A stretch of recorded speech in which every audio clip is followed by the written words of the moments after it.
पिता और पुत्र और पवित्र आत्मा के नाम पर आमीन।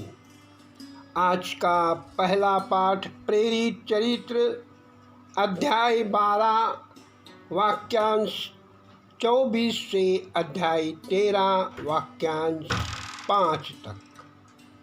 सुसमाचार संत योहन के अनुसार अध्याय 12 वाक्यांश 44 से 50।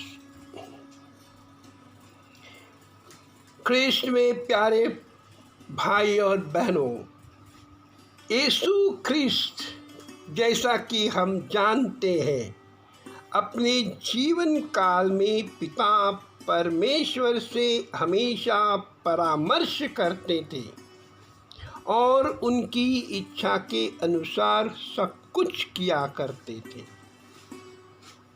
इसलिए आज के सुसमाचार में प्रभु यीशु कहते हैं, मैंने अपनी ओर से कुछ नहीं कहा, पिता ने जिसने मुझे भेजा है आदेश दिया मुझे क्या करना चाहिए और क्या नहीं करना चाहिए और कैसे बोलना चाहिए।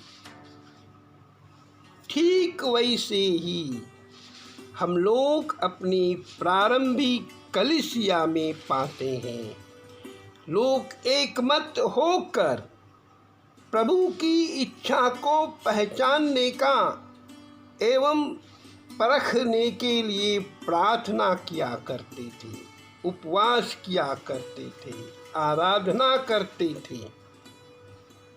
आज के पहले पाठ में हम देखते हैं जिस तरह कलीसिया प्रार्थना एवं उपवास के द्वारा पहचानती थी कि पौलुस और बरनाबस को गैर यहूदियों में प्रेरित कार्य करने के लिए अलग करना है, क्योंकि यह पिता परमेश्वर की इच्छा है, पवित्र आत्मा की प्रेरणा है।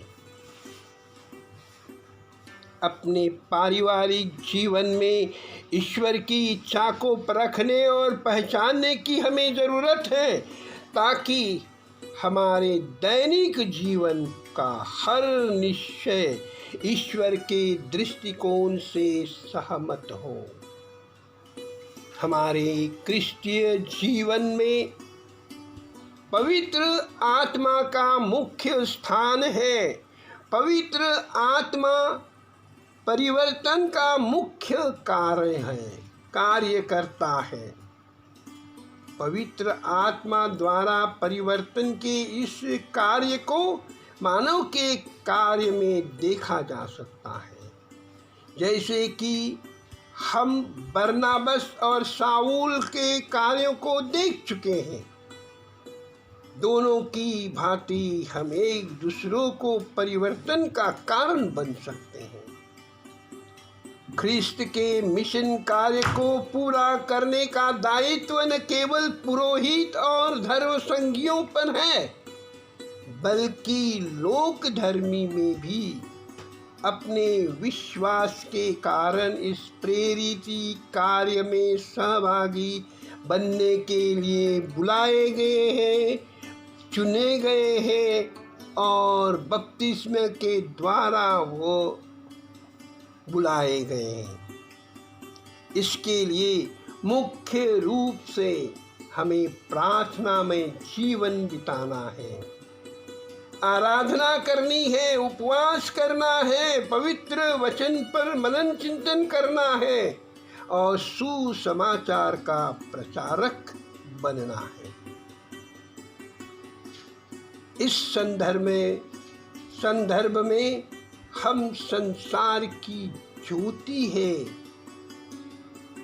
हमारी मुक्ति के लिए और दूसरों की मुक्ति के लिए हम जो भी त्याग करते हैं यह पर्याप्त नहीं है। हमें अपने आचरण द्वारा अर्थात कार्य द्वारा प्रभु की साक्ष्य देना है। प्रभु के दुख भोग में सम्मिलित होना है।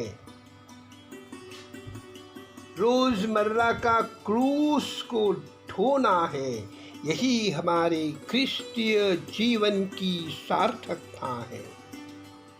किसी ने ठीक ही कहा है, ये सलीब जो बर्दाश्त करने की ताकत है, ये सलीब जो बर्दाश्त करने की ताकत है, वही जिंदगी में एक बड़ी चुनौती भी है। ये सलीब जो जितना डरावना है, वही माफ़ी का पैगाम देता है।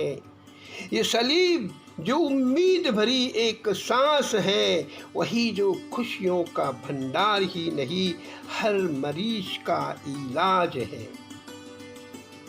ये सलीब हमारी ताकत ही नहीं, पर हमारी आज़ादी है। ये सलीब खुदा को मोहब्बत का पैगाम ही नहीं, ये खुदा की आवाज़ जन्नत का जलवा दिखाती है, जो जन्नत का जलवा दिखाती है।